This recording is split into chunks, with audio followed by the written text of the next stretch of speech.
गिबियावनो बयखौबो बड' निउस इउटुब चेनेलनि गोदान खौराङाव बरायबाय। नोंथांमोननि थाखाय बे समाव माखासे खौरां लाबोदों।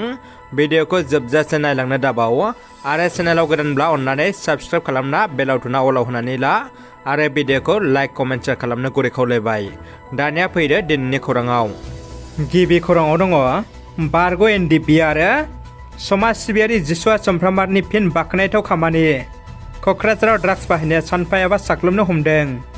पुलिस बिफान नङा एबार क'क्राझाराव समाज सिबियारि आरो बारग' एनडिपिनि सोद्रोमाफ्रा ड्राग्सनि हेंथायै गोख्रों राहा लानायखौ नुनो मोन्दों। चिरां जिल्लानि समाज सिबियारि जिसुआ चम्फ्रामारि आरो बारग' एनडिपिनि बाख्नायथाव हाबाफारि। ड्राग्सनि हेंथायै क'क्राझाराव तितागुरि आनसलिक एबसुनि हेफाजाबाव साबा फेग्रा मुवा लाग्राफोरखौ हमना क'क्राझार पुलिस बिफाननो हमना हरो। लोगोसे उन्दै उन्दै लाइमोनफोरनिफ्राय ड्राग्सनि कन्टेनार आरो सिरिन्जफोरबो बोखांनो हायो। आसामनि रायजो बेंगिरि गुलाब सान खाटारिया बिथाङा हरखाबै क'क्राझाराव दावबायफैदों। क'क्राझाराव गुबुन गुबुन फसंथान आरो बेफोरनि जेंनाफोरखौ लानानै नायगिदिंनो आरो सावरायनो रायजो बेंगिरि गुलाब सान खाटारिया दावबायफैदों। मख'जाथावदि आसामनि रायजो बेंगिरि गुलाब सान खाटारिया बिथाङा दिनै फुंबिलि 9:45 रिंगायाव क'क्राझार ट्रेन स्टेशनाव राजधानी एक्सप्रेस ट्रेनजों सफैयो। क'क्राझार ट्रेन स्टेशनाव रायजो बेंगिरि बिथांखौ बिटिसिनि गाहाय मावफुं सोद्रोमा प्रमद बर', आसामनि मन्त्रि उरखाव ब्रह्म, एमएलए लरेन्स इस्लारि बिथांमोना बरायो। बिनि उनाव रायजो बेंगिरि बिथाङा क'क्राझारनि सार्किट हाउसआव थाङो।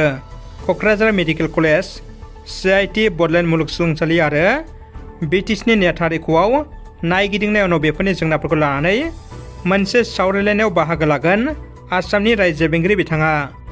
बिटिआर गोरखा समाजआ थामथि गायसनथाय सान फालिदों। क'क्राझार बिगियान फरायसालिमानि जुथुमसालियाव दिनै सानसेनि हाबाफारिजों बिटिआर गोरखा समाजआ थामथि गायसनथाय सान फालिदों।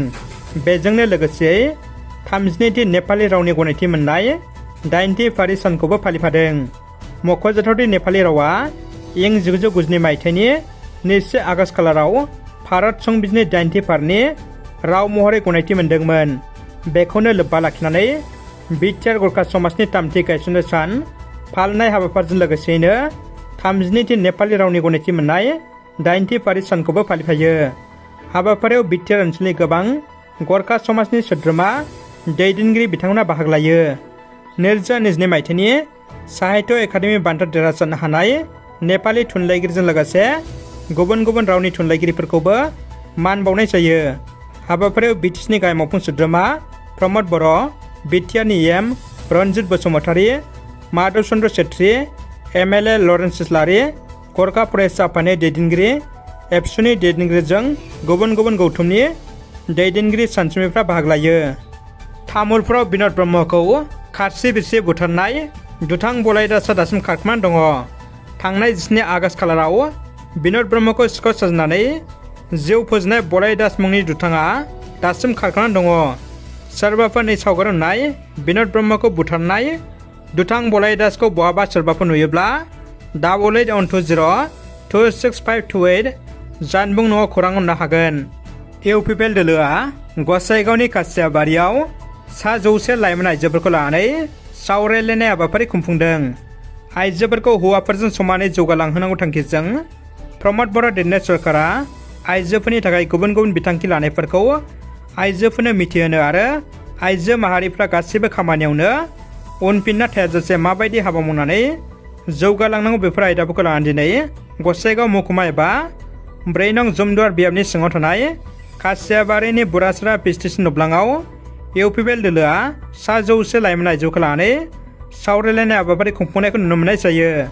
बे हाबाफारियावनो मिरु इउपिपिएल दोलोनि गाहाय नेहाथारि राजु नार्जारि, 28 नं गसाइगाव बिधानसभा बियाबनि एमएलए जिरन बसुमतारी, मिरु इउपिपिएल दोलोनि नेहाथारि समनाथ नार्जारि, मिरु लाइमोन आइजो गांखं नेहाथारि मुर्शिदा बेगम, गसाइगाव जिल्ला इउपिपिएल दोलोनि लोगो आफादगिरि लकनाथ नार्जारि बिथांमोनजों लोगोसे गोबां दैदेनगिरि बिथांमोनखौ बाहागो लानायखौ नुनो मोननाय जायो। दानिया फैदो जोबथा खौराङाव। बिटिआरनि माखासे ओनसोलाव मुस्लिमखौ होखारनो हाइकर्ट आरो सरकारा नटिस हरनायनि उनाव बेसोरखौ रैखाथि होनो आवगायबोदों। बिटिसिनि बारग' गाहाय मावफुं सोद्रोमा थामहिनबा BPFनि आफादगिरि हाग्रामा महिलारि बिथाङा बुंदों BTR रावखौबो इभिक्सन खालामनो मोना। बिथाङा चिरां जिल्लानि हारसावबारियाव इभिक्सन खालामगोन ओनसोलाव दावबायहैनानै खौरां लाहैदों। हारसावबारियाव इभिक्सन खालामगोनखौ लानानै बिथाङा गोख्रों बेरेखा खालामदों।